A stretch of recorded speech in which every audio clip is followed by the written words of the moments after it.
Something chewed through the connections in the utility shaft.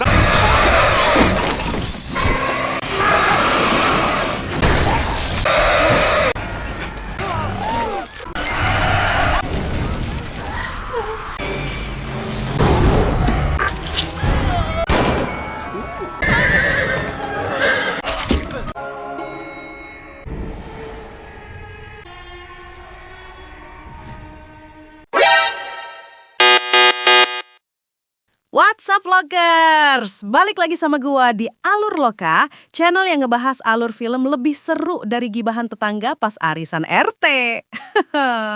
Gimana lokers? Lagi pada pusing sama tagihan pinjol, skripsi mentok di BAB 2, atau lagi mumet sama kerjaan yang rasanya kayak disuruh ngisi air di bak bocor? Pasti impian kalian sama kayak gua, dapat liburan gratis ke villa di tengah hutan, adem, sepi, jauh dari penagih utang. Asik! Nah, hari ini kita bakal ngebahas film yang ngewujudin impian itu. Judulnya The Cabin in the Woods. Ceritanya tentang sekumpulan mahasiswa-mahasiswi yang isinya komplit kayak paket nasi rames.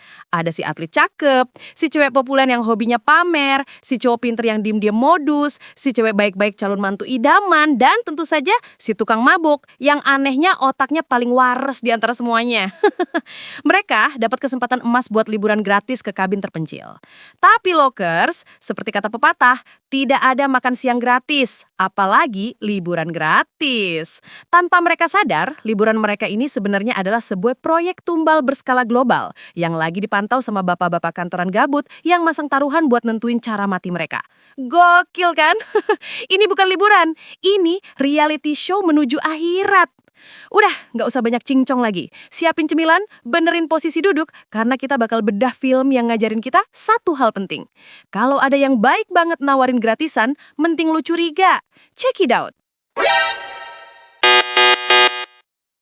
Film dibuka bukan dengan adegan kuntilanak atau pocong, tapi malah di sebuah kantor super canggih yang isinya bapak-bapak kantoran lagi gabut. Kenalan dulu sama Gary Sitterson dan Steve Hadley. Dua om-om senior yang kerjaannya kayaknya cuma ngopi sambil ngaturin nasib orang. Obrolan mereka serius tapi santai, kayak lagi bahas proposal tapi isinya soal proyek gaib. Ternyata event serupa di cabang Swedia baru aja ambyar, alias gagal total. Sekarang, nasib dunia, iya dunia, cuma bergantung sama mereka di cabang Amrik dan satu lagi tim di Jepang. Si Hadley dengan pedenya bilang, "Santuy, kita dari dulu juga runner up. Jepang doang saingan kita." I hear what you're saying. In 98. Kontras 180 derajat, adegan pindah ke hiruk-pikuk kehidupan mahasiswa yang lagi pada bucin dan haus liburan. Ada Dana Pop, cewek baik-baik tipe idaman calon mertua yang lagi galau-galau cantik di kamarnya. Tiba-tiba, temennya yang hebohnya ngalahin suara knalpot Acing, Jules Luden, datang dobrak pintu, ngajak liburan. What I was getting into. Oh, please. Cute as Kurt says he is. Possibly getting... Tentu saja, liburan ini digagas sama pacarnya Jules, si Kurt Vaughn, kapten tim football kampus yang modal tampang dan otot doang. Biar lengkap, mereka ngajak Holden McRae, si pintar yang otaknya encer tapi tampangnya standar. Dan yang paling penting, Marty Mikulski. Nah, si Marty ini adalah definisi anak aneh di tongkrongan. Kerjaannya nyedot bong sakti mandraguna yang bisa disulap jadi termoskopi. Cerdik! Rombongan sirkus ini pun siap berangkat naik RV butut menuju kabin milik sepupu Kurt. Liburan gratis ke tengah hutan, siapa yang nolak coba? Padahal mereka nggak sadar kalau dari awal udah kayak peserta reality show aneh yang semua gerak-geriknya dipantau sama om-om di kantor tadi. Crumbling Marty. No, decide everything's filed or recorded. Perjalanan mereka mulai terasa aneh pas mampir di pom bensin yang lebih mirip lokasi syuting film horor daripada tempat isi bensin. Di sana, mereka disambut sama Mordecai, aki-aki judes penjaga warung yang mulutnya lebih pedes dari seblak level 30. Si kakek ngasih wejangan maut. Pergi sih gampang, pulangnya yang susah. Sambil ngeludahin tembakau. Anak-anak kota ini cuma bisa kicep. Ngira si kakek cuma kurang piknik. Well, I've been here since the war. Setelah melewati terowongan angker, akhirnya mereka tiba di kabin kayu idaman. Tapi lagi-lagi ada pertanda sial. Seekor elang yang lagi terbang santuy, tiba-tiba nabrak tembok gaib dan langsung ancir berkeping-keping. Mereka cuma bisa bilang, wah burungnya bego.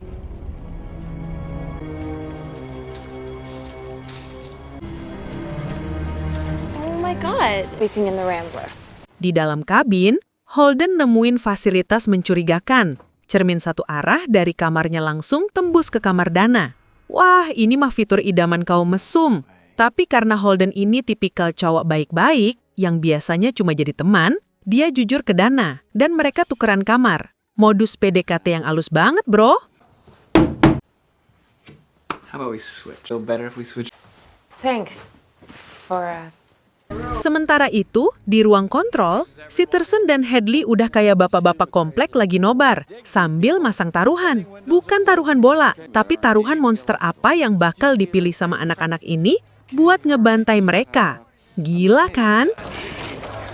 No, they've already been picked. Malam tiba, suasana mulai cair. Mereka main truth order sambil ketawa ketiwi, tiba-tiba, Jules. jeder! Pintu rubahna kebuka sendiri. Kayak dapat undangan gaib, rasa penasaran mereka lebih gede dari rasa takut. Akhirnya, mereka semua turun ke bawah. Rubahnah itu lebih mirip gudang antik Mbah Surip, isinya macam-macam. Kotak musik penari balet serem, bola puzzle aneh, dan seabrek barang terkutuk lainnya. Tanpa sadar, mereka lagi di etalase kematian. Barang pertama yang mereka sentuh bakal ngentuhin albojo mereka malam ini. Dan tentu saja, si cewek baik-baik, Dana, yang jadi biang keroknya. Dia nemuin buku harian tua milik keluarga psikopat bernama Buckner. Si Marty, yang otaknya lebih cernih karena efek ganjanya, udah punya firasat buruk. Woi, jangan dibaca anjir, perasaan gua nggak enak, katanya. Tapi siapa yang dengerin si tukang mabok? Dihasut sama yang lain, Dana dengan polosnya ngebaca mantra Latin di akhir buku itu. Nggak tahu artinya, main baca aja. Hade-hade. Di luar, tanah di sekitar kuburan tua mulai merekah. Tangan-tangan busuk bangkit dari peristirahatan abadinya.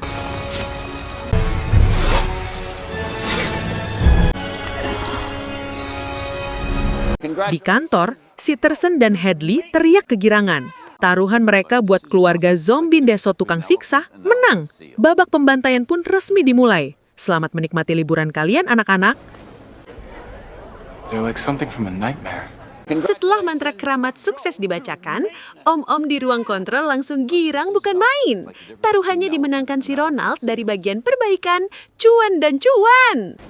Untuk memulai pesta ini, Sitterson dan Hadley langsung menyalakan mode sange dengan menyemprotkan feromon ke udara. Target utamanya? Tentu saja pasangan paling bucin di grup, Kurt si atlet dan Jules si cewek populer. Gak butuh waktu lama, hawa nafsu mereka langsung naik ke ubun-ubun dan mereka pun mencari semak-semak goyang di tengah hutan.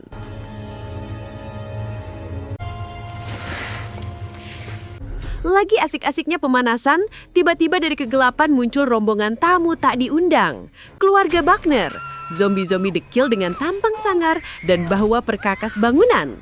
Serangan mereka sama sekali nggak ada romantis-romantisnya. Kurt, yang badannya doang gede, cuma bisa panik pas ngelihat pacarnya dicabik-cabik kayak ayam geprek. Jules pun tumbang sebagai korban pertama. Memenuhi syarat utama ritual, cewek paling ganjen harus mati duluan. Darahnya langsung disedot sistem buat sesajen.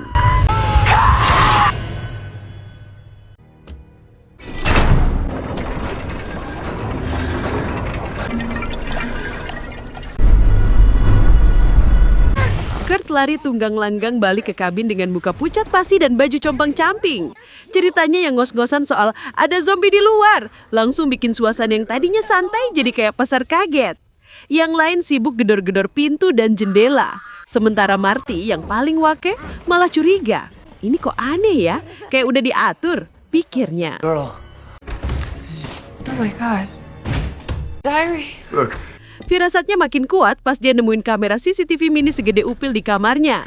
Di ruang kontrol, Sitterson dan Hadley langsung keringet dingin. Waduh, si pemabuk ini pinter juga, kata mereka. Kalau sampai si Marty ngebocorin rahasia ini, bisa-bisa seluruh event mereka gagal total. Tapi Dewi Fortuna masih berpihak pada mereka. Sebelum Marty sempat jadi whistleblower, salah satu zombie nerobos masuk dan nyeret dia keluar. Di mata teman-temannya, Marty resmi jadi korban kedua. RIP, Sobat Ganja.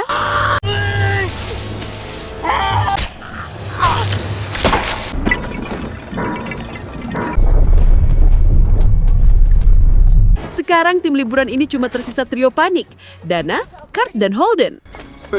Mereka akhirnya memutuskan buat kabur pakai RV. Dengan susah payah, mereka berhasil keluar dari kabin dan tancap gas. Harapan sempat muncul, tapi om-om di ruang kontrol nggak sebodoh itu. Cukup dengan satu pencetan tombol, boom!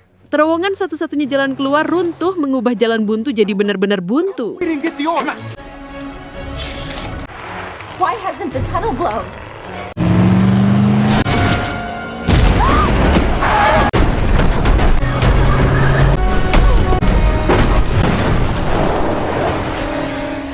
Gak kehabisan akal, Kurt si pahlawan kesiangan punya ide brilian. Atau tolol, gua bakal loncat lewat jurang pakai motor trail serunya. Dengan gaya bak pembalap MotoGP, dia gaspol menuju tepi jurang. Tapi bukannya terbang indah malah nabrak tembok gaib transparan dengan bunyi jeduk yang renyah. Tubuhnya pun mental dan jatuh bebas ke dasar jurang. Selamat jalan Mas Otot. Melihat aksi konyol itu, Dana dan Holden sadar mereka beneran lagi dikerjain. Mereka balik ke RV buat cari jalan tikus, tapi malah petaka belum selesai. Ternyata salah satu zombie udah nebeng di dalam mobil. Tanpa basa-basi, zombie itu langsung menusuk Holden, si cowok baik yang nasibnya selalu apes. RV oleng dan nyemplung ke danau.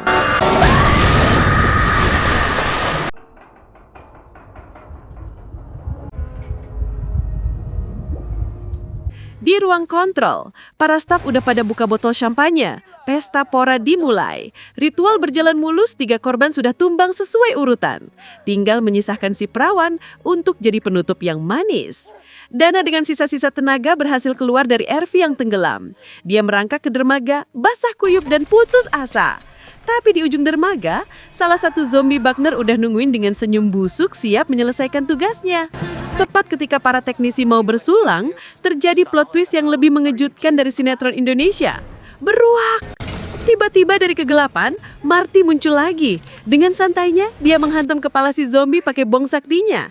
Dia gak mati, malah dia balik dengan membawa sebuah penemuan gila, yaitu sebuah pintu lift misterius di tengah hutan. Sambil nyengir, dia natap Dana yang masih bengong. Kan udah gue bilang, tempat ini emang aneh. Babak pembantaian brutal baru saja diganggu oleh si pemabuk jenius.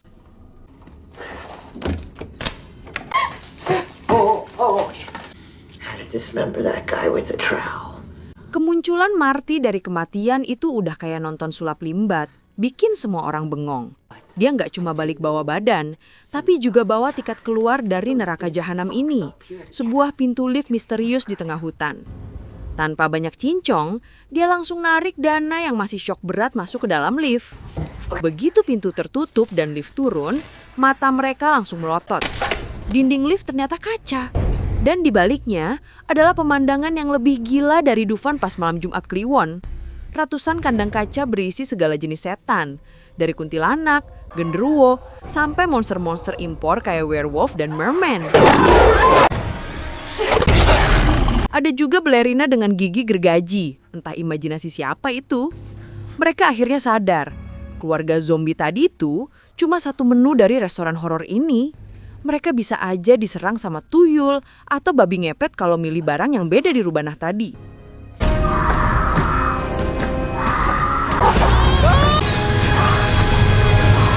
Lift berhenti di sebuah kantor super modern.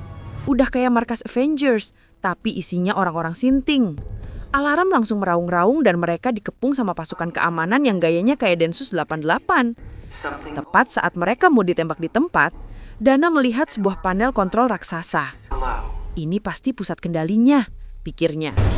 Daripada pasrah jadi bubur, Dana nekat lari ke panel itu dan dengan semangat ibu-ibu rebutan diskon, dia pencet semua tombol yang ada, termasuk tombol gede warna merah bertuliskan System Purge, alias lepasin semua setan. Apa yang terjadi selanjutnya adalah definisi dari karma instan. Semua kandang monster terbuka. Bayangin aja kebun binatang Ragunan pas gerbangnya jebol. Kekacauan total.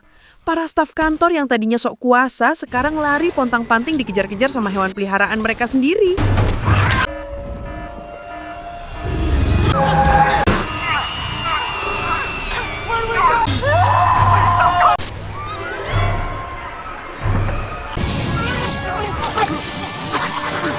Hadley yang tadi ngeledekin merman sekarang lagi digigit-gigit manja sama si manusia ikan itu. Si Tersen juga tewas konyol di tengah kerusuhan. Jeritan mereka jauh lebih merdu daripada jeritan para mahasiswa tadi. Sector 12 down. Di tengah pesta para monster, Dana dan Marty berhasil kabur ke ruangan paling dalam.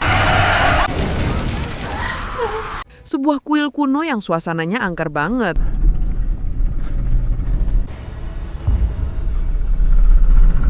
Di sana, mereka disambut oleh sang direktur, seorang ibu-ibu pejabat yang tenangnya minta ampun. Seolah-olah di luar kantornya lagi nggak ada perang dunia antara setan dan manusia. Dengan gaya presentasi CEO, si ibu ini ngejelasin semuanya. Ternyata kantor ini adalah I.O. tahunan buat acara sesajen global. Tujuannya biar the Ancient Ones, dewa-dewa purba segede gunung yang lagi tidur di perut bumi, nggak bangun dan ngamuk. Kalau mereka bangun, kiamat. Syaratnya harus ada 5 tumbal dengan peran spesifik. Si cewek populer, si atlet, si pinter, si pemabuk, dan si perawan. Dan sialnya, semua cabang di dunia udah gagal. Tinggal mereka harapan terakhir. Jadi, Mbak Dana, kata sang direktur dengan santai, tolong bunuh Mas Marty sekarang juga demi menyelamatkan umat manusia. Gampang kan? Pistol ditaruh di antara mereka. Dana galau tingkat dewa. Di satu sisi menyelamatkan dunia, di sisi lain ngebunuh satu-satunya teman yang otaknya masih waras. Tapi sebelum dia sempat milih, seekor werewolf nyelonong masuk dan langsung nyerang mereka. Dalam kekacauan itu, Marty berhasil ngerebut pistol.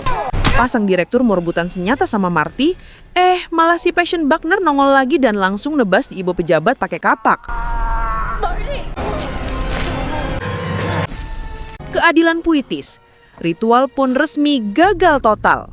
Kini, cuma tersisa Dana dan Marty di tengah kuil yang mulai retak. Nggak ada lagi yang bisa dilakuin. Marty dengan santainya nyalain rokok ganja terakhirnya.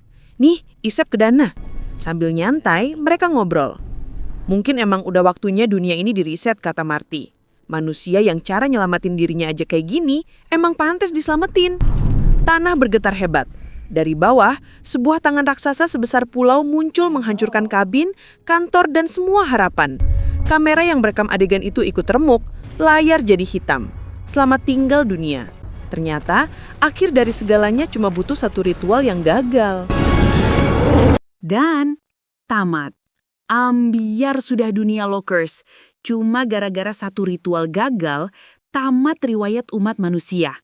Kiamatnya pun estetik. Pakai tangan raksasa segala. Gimana? Gokil kan film ini? Yang harusnya jadi pahlawan malah bikin kiamat. Dan yang dianggap paling bego dan tukang mabuk, si Marty, malah jadi yang paling waras dan akhirnya memilih buat ya udahlah ya. Jujur aja Lokers, ngeliat kelakuan netizen di kolom komentar selebgram aja, kadang kita jadi pengen dunia ini di-reset kan? Mungkin Marty dan Dana ada benernya juga. Jadi, pelajaran yang bisa kita petik dari film ini ada banyak. 1. Kalau diajak liburan gratis ke tempat antah berantah, mending lu tolak. Mending di rumah aja nonton Alur Loka. 2. Jangan pernah, sekali lagi, jangan pernah baca buku bahasa Latin aneh di Rubanah. Mending baca buku resep masakan Indomie. 3.